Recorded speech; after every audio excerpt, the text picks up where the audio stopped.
I'm also worried about false flags. I think that we're entering into, peak false flag season now as things get more desperate. But I feel like the problem is that everybody is kind of looking at it, looking for it Mhm. now. I just don't know how successful they could be with the false flag because everybody is suspicious of both of these countries.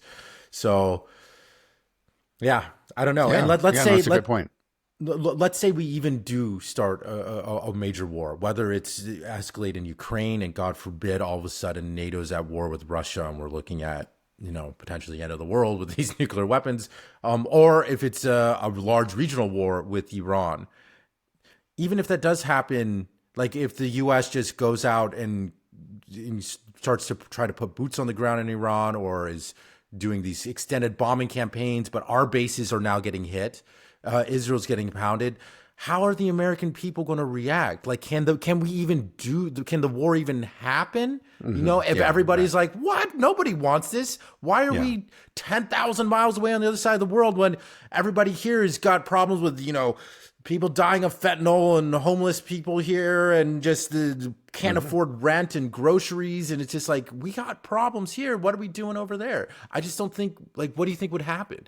Yeah, well, that's true, and that's in an odd way. Well, it's not really in an odd way. That is a reason to be hopeful. That again we will avert disaster.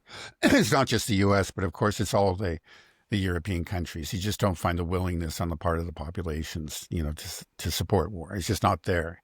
We have a political class that's all for it. Just talks war, all day long. Um, but if they can't put together an army, in the end, it doesn't mean anything. An army that will actually go and fight for them, and it's not clear that they will. It's again though, false flags have a, there's a reason that false flags are done, and that is that they often succeed in convincing those reluctant populations to go to war. They really believe, they see the pictures of the dead babies and so on and so forth, and think that we just can't, this has to end. We have to stop the evil Russians, even though, of course, it was a false flag. But that's discovered years later. Or there's some talk of it at the time, but it's suppressed, and then the emotions rise, and people just stop thinking. Um, Yeah. but Well, it's going to that, be that, tough. It's going to be, that like you war. said, you pointed out that there is just a growing skepticism. A generation ago, people in the West really overwhelmingly trusted their institutions, the media and so on, to tell them the truth. Especially about major issues like this and foreign policy issues, there's really very little skepticism. But that skepticism has really grown. So you're right; it just may not succeed. Those, Right. And also, I mean, just think about, if we go back 30 years ago, it's like, okay, yeah, there's five major news networks and they control them all. So they are able to control the narrative, but it's just not that landscape anymore. So I just don't think they don't have that monopoly on information. It just, things have changed so much in the past 10 years, 20 years that the people that are in charge now, they're living there in the 90s or the 80s or whatever it is. That's where their mind is. They have no idea like how advanced China is. They're oblivious to the power of China now, and Russia as well. They're just completely oblivious to it, and they also believe that they can just create their own reality. Right? There was that famous, who said that? Something like we create our own reality now in the um, 90s. okay, yeah. Doesn't Karl matter. Rove, I think it was Karl Rove. Right. Yeah, So it was an. that's the mindset that they occupy now, is that we still are able to create our own reality. And it's like, guys, you can't. And when you Yeah, try to, it's just so obvious now. It's so apparent. yeah, And yeah. we're just bad at it. Maybe it's because we've just had so much success in the past. I mean, when I look at things that they're putting out, like the text chain without any timestamps between Tyler was Robinson, I forget his name already, and Yeah, yeah, Lance Twigs. Like it was just like, well, come on, guys, you're not even doing a good job of feeding us this slop. It's just, yeah. Well, I don't. I don't know so much about that, but for example, this so-called incursion of Poland, you look at the pictures and you can see the duct tape, or the plane sitting on top of Just landed on a chicken coop perfectly. Yeah, somebody described it as a rabbit hutch. It looks more like a rabbit hutch to me, but who knows? It may be a chicken coop. Whatever. Just sitting there on top of it. And you say, "Come on, you can do better than that." I mean, this is just really silly. You could, right. Yeah. So right. It's just. I think it was Alexander Mercouris who very properly pointed out that it's just the abysmal failure of Western media to actually go after these stories and question them, because you can, just the average person looking at these pictures immediately has all these questions, and they just don't ask them. It's like that's the most basic. That's their function, is actually to question authority and to test these stories, but they don't.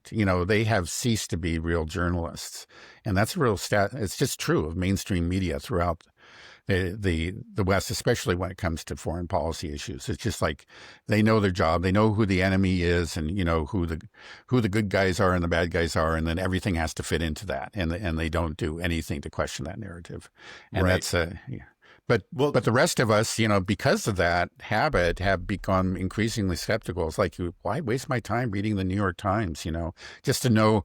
Mainly, I'll look at those mainstream sources to get a sense of what the establishment is thinking, rather than find out what's really going on. Right. And, I just think that every day there are thousands, maybe tens of thousands of people that come to this realization, like, I can't trust the mainstream media anymore. I can't. Every day that's happening. But you never have it on the other side, that people that have gone out into the dissident media and then say, you know what? I need to go back to mainstream. And so people aren't going back to mainstream at all. It's everybody is being siphoned off from their narrative control propaganda outlets and moving off. Every day they're losing people and shedding people, which is another reason that, like, if you want to, enact a war or, put out your thing, they're using up all of their trust, the capital that they built up, all the trust capital that they built up all of these decades, just like that. And it's evaporating so quickly. Right. And it's like, you guys that's a real problem for them. Yeah.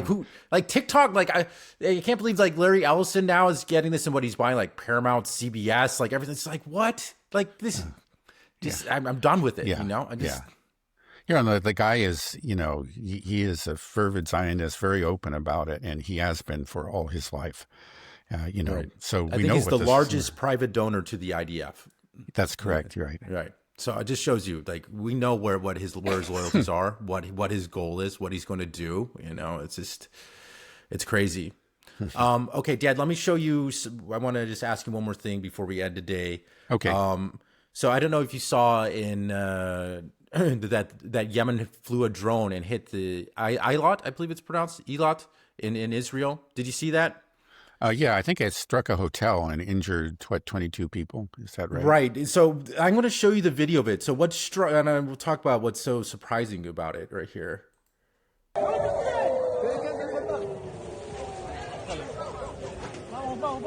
זה הולך לקניון, חביבי.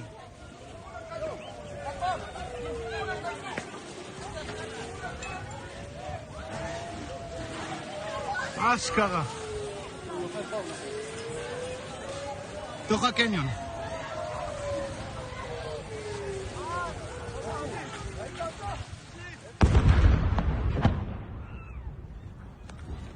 תירגעי, מורן, הוא רץ לאופנוע. Okay, that's it. So what struck me about that was just how slow moving it was. And where's Israel's air defense? I feel like I could have shot that down with a rifle, It shows a very serious air defense failure, no question about it. So how is that possible? I mean, we talk about the Iron Dome. This is a drone. This isn't a hypersonic missile. I mean, if people remember when Iran was striking, just how fast those things were coming down, instant. And here, I was getting bored already in the video. It's like, okay, it's just loitering along. It's like, right. Anybody got a slingshot? Like, what's going on? Yeah, right. Well, that's again, I think this is an evidence in favor of my argument. That they got to build up their air defenses again. But if their drones can fly in like this, because actually during the 12-day war, that was one thing that the Iranians couldn't do. That the Israeli air defense, was not always up to the task of bringing down the ballistic missiles. That's clear. Yeah, we saw them penetrate. I don't know what the percentages are. The Israelis pretend that it's very, very high, but I know other people, experts like Ted. Oh gosh, how do I? Ted Postal, Postal. Ted Postal, exactly. I was almost going to say Ted Koppel. It wouldn't be Ted Postal. Yeah, say that it was clear that the great majority of these ballistic missiles were getting through, but they could shoot down the drones. For obvious reasons, they're just so much slower moving, and they did shoot down virtually all of the drones. I think there's really no controversy about that. But you actually, see that. Hold on. I would say that the U.S. shot down a lot of them. A lot of them were our Sidewinder missiles that we were firing. We got Jordan, Saudi Arabia, the United States. It was half of the Western world that was shooting these down. That's true. It's not just Israeli air defense. It was Israeli air defense plus, missiles fired by the U.S. Navy and the U.S. Air Force and the Jordanian Air Force. And I think the Brits and the French were also involved. That's very true. But there's a limit to the number of missiles that they have, like twos, and it's, if those stockpiles are not replenished, both by the Israelis and by their allies in the region, then it will just become, the contest will become entirely lopsided. I mean, that the Iranians will just be able to send in not just their ballistic missiles, but drones, and they can be able to strike, hundreds of targets in a day rather than dozens. And it would be devastating for Israel. So they do have to replenish those stockpiles. Right, but the problem is they can't. We know that there's only 550 Patriot interceptors that we produce annually, and we're trying to supply them. Well, they're claiming they're up to 600 now. Okay, all right, 600. Whoa, but that's not even enough for Ukraine. It's like not even enough for a month in Ukraine. Not even a week, right? You have to fire like 2 interceptors at each target to have a decent chance of shooting it down, and they'll send a drone swarm or a missile swarm that consists of hundreds. So like. Yeah. You can't, it's just ridiculous. So, I mean, like, you're acting like they need to build up their air defense. I'm just saying that I think they can't, right? I mean, it's not like there's going to just be a one moment where it's like, oh, we got 10,000, now we can start the war. It's like, no, they don't have them now, and they're not going to have them in the future, because if Yemen just fires 1 or 2 drones a day, that completely uses up all of our production capacity. I think our THAAD interceptors are way lower. I think we make like 50 a year or something like this, and they cost like 12 million each. It's like, it's absurd. So it's like it's just so stupid where we're going in this. I don't think people realize how third world and weak the U.S. military is. It was so impressive 20, 30 years ago, but right now it isn't. Our ships are, they in a modern war, it's about drones and hypersonic missiles and air defense. And we don't have the ability to, first of all, we don't produce good ones. And then more importantly, we don't have the ability to produce at scale. I mean, we don't even have operational hypersonic missiles. And the Patriot system is it just doesn't work very well, It's just, I just don't. Trump's like, oh, it's fantastic, it's great. It's like, yeah, shooting slow $5,000 drones can't shoot down anything hypersonic. Well, not even necessarily drones. I mean, that was a complaint by the Saudi Arabians, because they invested heavily in the Patriot systems, and the Yemeni drones were getting through and did a lot of damage to their oil extraction and refining facilities. So just with drones. Yeah. I think, they're actually better. Ballistic missiles are just harder to shoot down. That's really what they're designed for. And aircraft, I think they're pretty good at shooting down aircraft too. They're just more vulnerable. But some drones, actually that fly very at low altitudes are hard, are actually make difficult targets for the Patriot system. So, yeah, we don't even have it. It's like we don't even have the air defense. Is that fair to say that we don't have, adequate, I would say? Yeah, no, it's a serious problem. It's a serious problem. Even prior to the outbreak of war in Ukraine, there was talk about, the deficiencies, with respect to air defense interceptors. It was a problem back then. We were already having to, shuffle these systems around The Saudi Arabians, had their war against Yemen, they were complaining about it back then. And then the problem's only gotten worse. There's been an effort to increase production, but from what I hear, the success has been minimal, like from 550 to 600, which is just ridiculous. Again, it's just completely, I don't know why anybody would want to buy one of these systems. Even if you thought they were pretty good, then, if you don't have the interceptors, they're meaningless. So, why? You just say, well, okay, I'll buy the system and I'll have to wait for 10 years for the interceptors to show up. I mean, that's what's happening in places like Europe. It's just Right. these countries have to, after they gave all their interceptors to Ukraine or their launchers, now they have to get in line and wait years, to actually get a replacement. So it's absurd. It's a real problem. It's a problem obviously for Israel too. Right. I feel like the MIC is just one big money laundering scheme. That's why people buy them, because people are just lining their pockets with it, because they know that it's just, just print that money, give some to me. Yeah, they don't care if it works. Right. Well, clearly these American systems, they may actually be pretty good. Some of them may, actually be excellent. But the thing is, they don't have that production capacity behind them. So even they might be good for a short, 1 week war. In some cases, maybe in some cases they're not even good for that. But let's just grant that. But we've found that, that 21st century warfare, between near-peer adversaries is a war of attrition. We saw that actually, we see that most definitely in Ukraine. That's now at 3.5 years. But I think we saw that actually starting to play out in the 12-day war too. It was just a back and forth. And it was the awareness that, wait a second, okay, we got our licks in, especially that first day, but this is turning into a war of attrition and we're not set up to fight this war. Let's call it off. And Right. I think that basic fact hasn't changed. We're just not prepared for a war of attrition.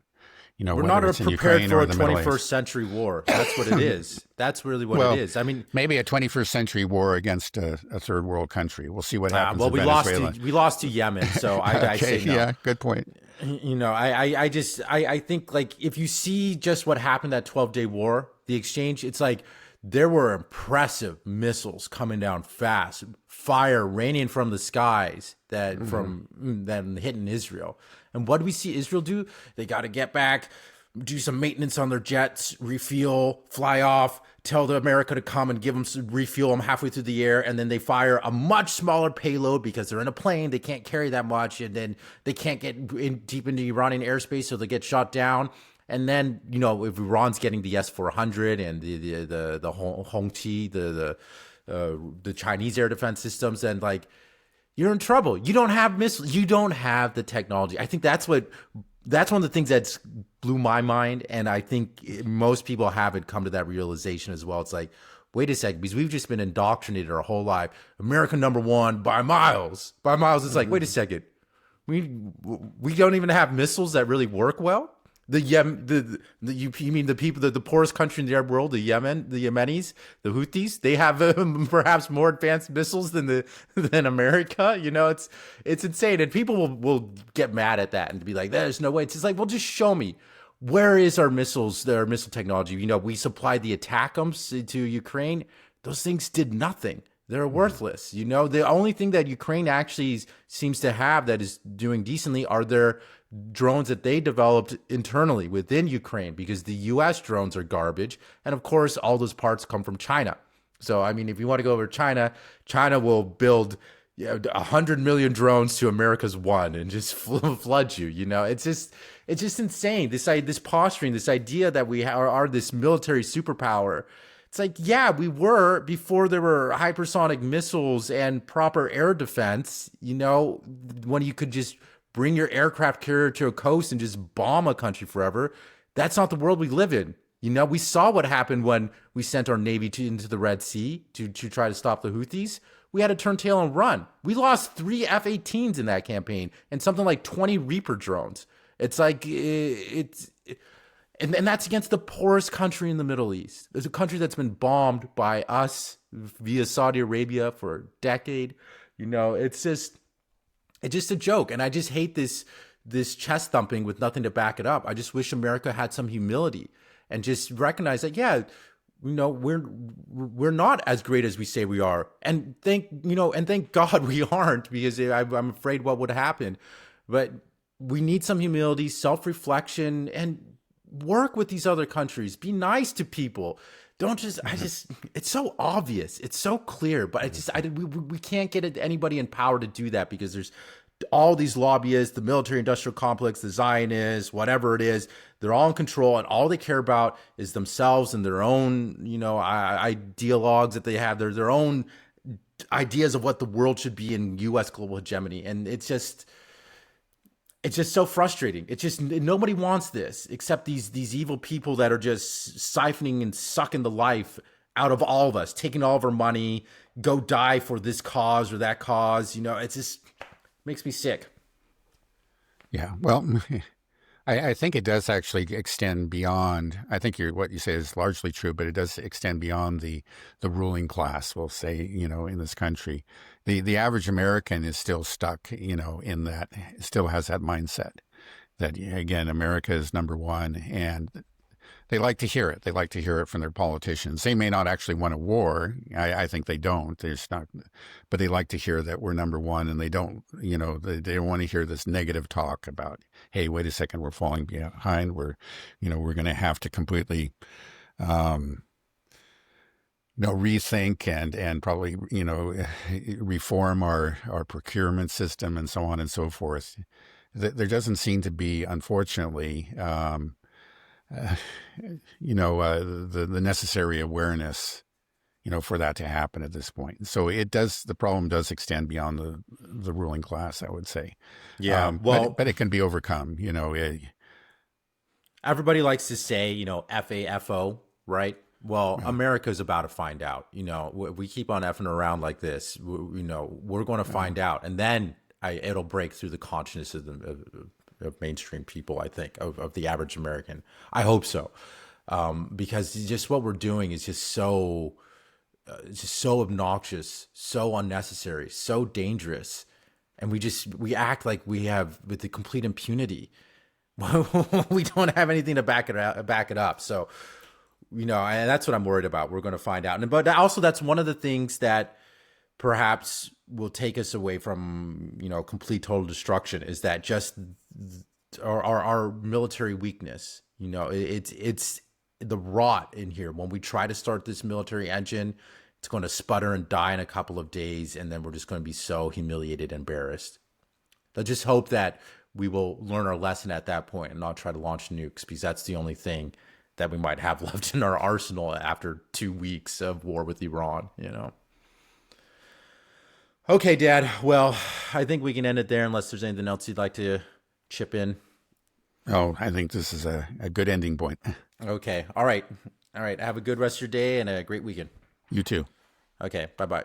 Bye-bye.